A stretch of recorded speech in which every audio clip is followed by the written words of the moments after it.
चंद्रशेखर। धन्यवाद सभापति जी। नियम 193 के अधीन वामपंथी उग्रवाद पे हम लोग चर्चा कर रहे हैं और क्योंकि ये बड़ा संवेदनशील विषय है तो बहुत कम समय में बड़ी गंभीरता से मैं अपनी बात को रखूंगा। सभापति जी, हम लोग फूले, साहू, अंबेडकर को मानने वाले लोग, हम लोग संविधान को मानते हैं, संविधान के आधार पर चलते हैं। हम लोग बंदूक को सही नहीं मानते और बंदूक का रास्ता सही भी नहीं, क्योंकि अगर कमजोर कभी बंदूक उठाएगा तो उसको कुचलना, उसको मारना आसान हो जाएगा, नक्सली या और तमाम तरह के आरोप लगा के। इसलिए बाबा साहब ने कलम की बात की और कलम को हथियार बताया।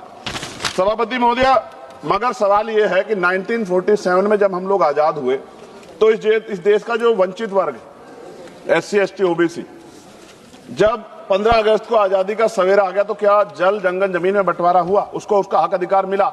अगर उसको जमीन मिल जाती, घर मिल जाता, उसको अवसर मिल जाते तो आज प्रधानमंत्री आवास योजना नहीं चलानी पड़ती। सभापति महोदय, जमीन का राष्ट्रीयकरण नहीं हुआ। इसलिए मैं बहुत जिम्मेदार, क्योंकि मैं तो वो व्यक्ति हूं जिसके खुद के ऊपर NSA, नेशनल सिक्योरिटी एक्ट लगा जब मैं अपने लोगों के लिए लड़ने गया, और 2 अप्रैल 2018 को मेरे जैसे बहुत सारे लोगों पे लगा, क्योंकि हम अपने हक की लड़ाई लड़ रहे थे। सवाल यह है, नक्सलियों के नाम पे क्या आदिवासियों की हत्या स्वीकार्य हो सकती है? हम लोग इसका विरोध करते हैं। हमारा स्टैंड है, हम नक्सलवाद के समर्थक नहीं है, लेकिन आदिवासियों को नक्सली कहकर उनकी हत्या नहीं होनी चाहिए। सभापति महोदय, देश की 1/4 आबादी SC, ST, 25% ज्यादा बड़े समाज के साथ जब जुल्म, जाति, अन्य अत्याचार होता है, उनकी हत्याएं होती है, उनकी बहनों का रेप होता है, उनको मारा जाता है, जलाया जाता है, उनके घरों को फूका जाता है, तब इस सदन में चर्चा क्यों नहीं होती?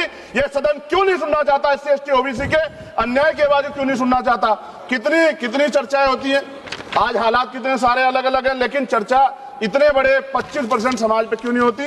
52% OBC पे क्यों नहीं होती? सभापति महोदय, मैं तो मानता हूं, कुछ लोग फॉर्मेलिटी के लिए कहते हैं, अगर मैं आना होता मैं तो चर्चा के लिए चिल्लाता हूं कितनी बार, वरना तो SC, ST के लिए कोई चिल्लाता भी नहीं है। ये तो रिप्रेजेंटेशन है संविधान में। ये ना होता हमारे घरों में, हमारी गलियों में कोई वोट मांगने नहीं जाता। हम जानते हैं कि जाति व्यवस्था कितनी बदली है।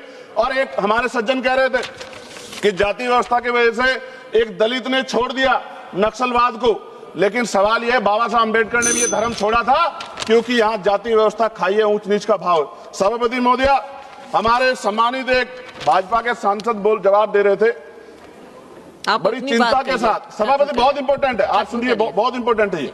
वो ये कह रहे थे जवाब देते कि उन्होंने कुछ ब्राह्मण्स के नाम लिए और कहा कि भाई ये इनके मालिक हैं, इनके यहाँ लेबर तो SC, ST है, ये विचारधारा पर आधारित है। तो क्या कहना चाहते थे कि इस देश को तोड़ने की मूवमेंट कौन चला रहा है?